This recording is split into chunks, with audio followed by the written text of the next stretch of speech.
مزارات پر حاضری کا طریقہ۔ السلام علیکم ناظرین، آپ کا میزبان تحسین رضا قادری حاضر خدمت ہے ایک نئی ویڈیو لے کر۔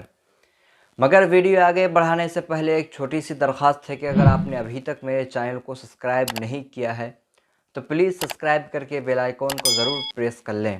آئیے ویڈیو شروع کرتے ہیں۔ مزارات پر جانے کی اجازت نہیں، مردوں کے لیے اجازت ہے، مگر وہ بھی چند اصول کے ساتھ۔ نمبر 1، پیشانی زمین پر رکھنے کو سجدہ کہتے ہیں۔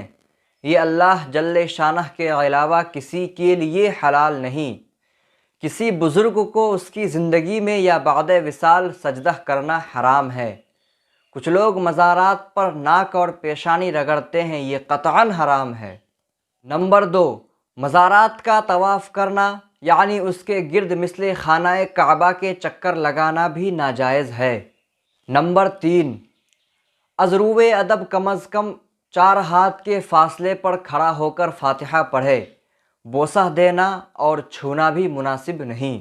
کچھ لوگ سمجھتے ہیں کہ سجدہ بغیر نیت اور کعبے کے طرف متوجہ ہوئے نہیں ہوتا۔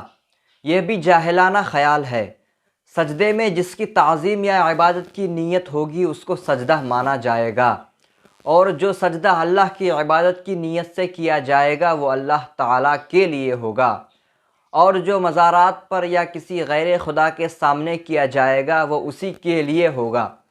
خلاصہ یہ کہ زمین پر کسی بندے کے سامنے سر رکھنا حرام ہے، یوں ہی بقدر رکوع جھکنا بھی منع ہے۔ ہاں، ہاتھ باندھ کر کھڑا ہونا جائز ہے۔ آپ کو کیسی لگی کمنٹ کر کے ضرور بتائیے گا۔ ملتے ہیں پھر کسی اگلی ویڈیو میں۔ فی امان اللہ۔ السلام علیکم ورحمۃ اللہ۔